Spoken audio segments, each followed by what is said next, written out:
पक्कू भाई, अरे मनोहर राव, या या. यावेळी लव्हाळ्याच्या गाठीचा खात्मा करण्यासाठी पक्का उपाय हवा आहे. पक्कूबाईची पक्की सुरक्षा आहे ना. अरे छोटू, हो भैया साहेब, तो लव्हाळ्याचं औषध आण. हे घ्या. हा, हे घ्या मनोहर राव.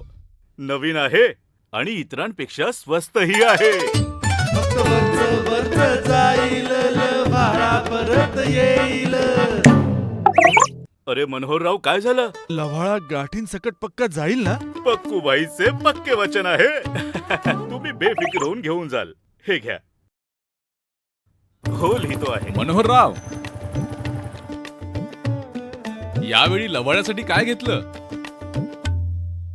हे घेतलं आहे सुरेशराव. वरच जाईल, लव्हाळा परत येईल. त्यामुळे लवाळा गाठींसकट जाईल ना? होय होय, हे पक्कू भाईचं पक्क वचन आहे. जाईल. तुम्ही पण घ्या. धन्यवाद. अरे मनोहर. अरे किशन दादा, नमस्ते किशन दादा. नमस्ते नमस्ते. भैया एक चहा दे. लव्हाळ्यावर औषध घेण्यासाठी गेला होतास, मिळाला? होय किशन दादा, मिळाला. वरच जाईल, लव्हाळा परत येईल.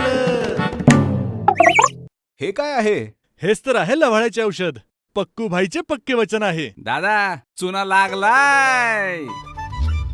अरे ह्या सामान्य औषधांनी फक्त तुझं पाकिट साफ होईल, कळलं का?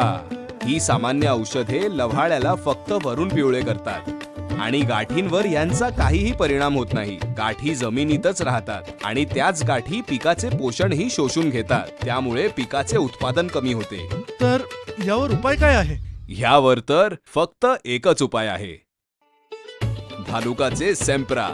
10 वर्षाहून अधिक काळापासून शेतकऱ्यांचा विश्वास आणि जपानी तंत्रज्ञानांवर आधारित लव्हाळा गाठींपासून नष्ट करण्याचा एकमेव उपाय.